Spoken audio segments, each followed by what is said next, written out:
It doesn't start with a crash. No sirens, no red screens, no anchors saying unprecedented.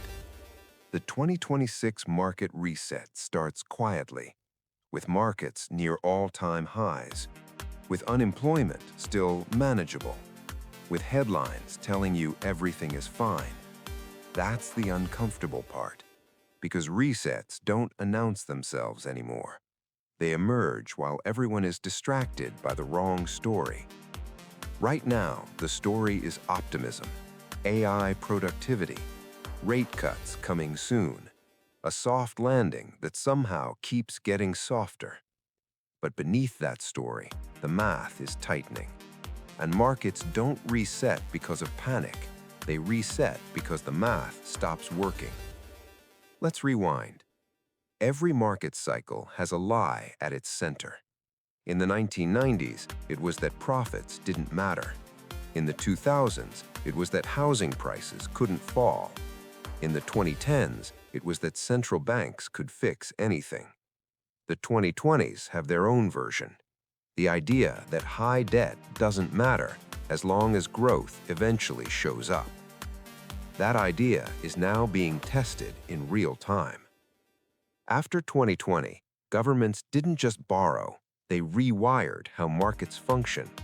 Trillions were injected, rates were pinned to the floor, risk was anesthetized. For a while, it worked.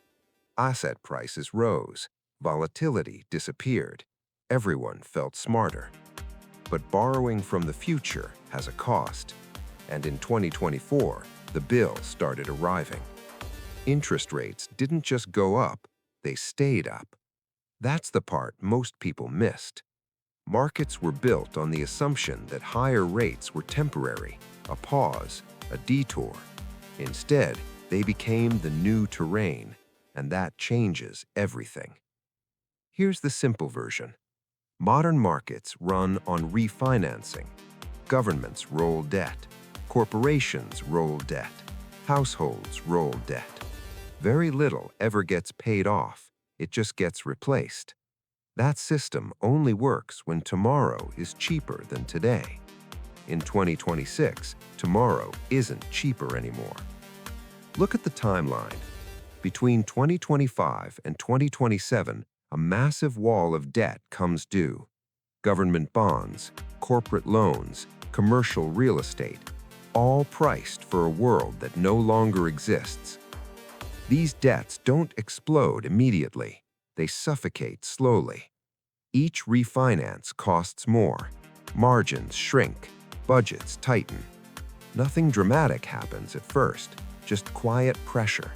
And markets are terrible at pricing quiet pressure. They only react when something snaps.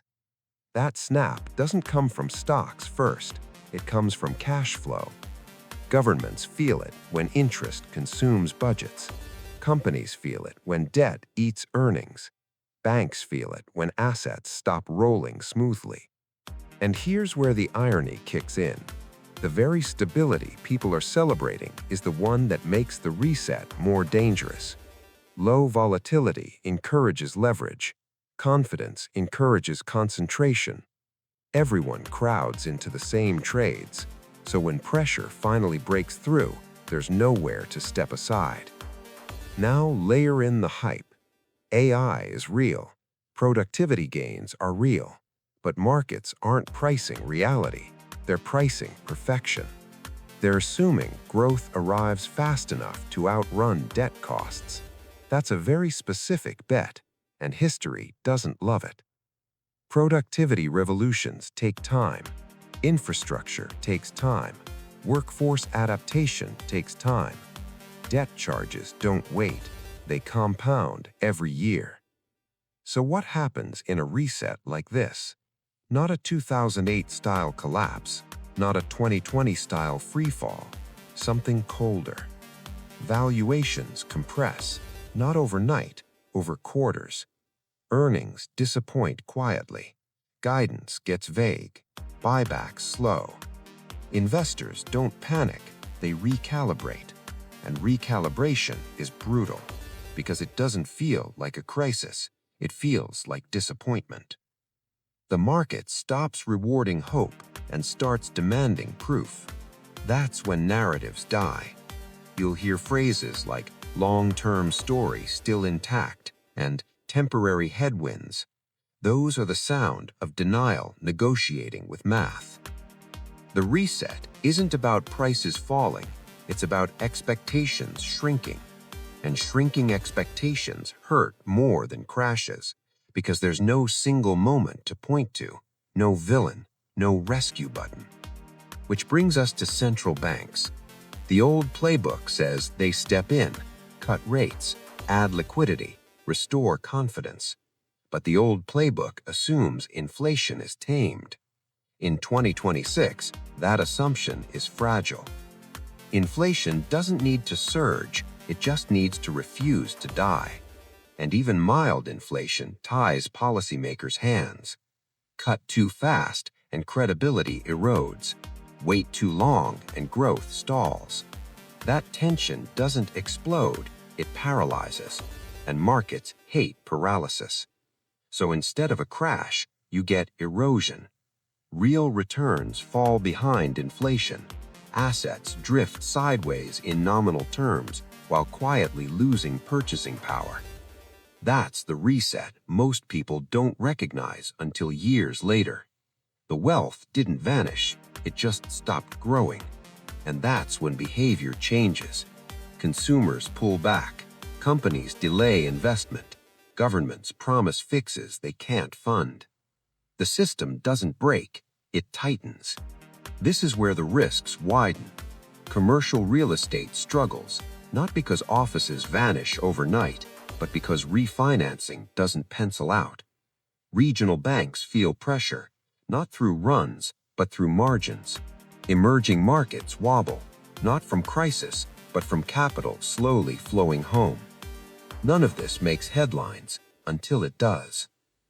The market reset of 2026 isn't a scream, it's a long exhale. And the danger is how normal it feels. People will say, "This isn't that bad," and they'll be right. That's what makes it bad. Because systems don't fail when pain is extreme. They fail when incentives quietly break.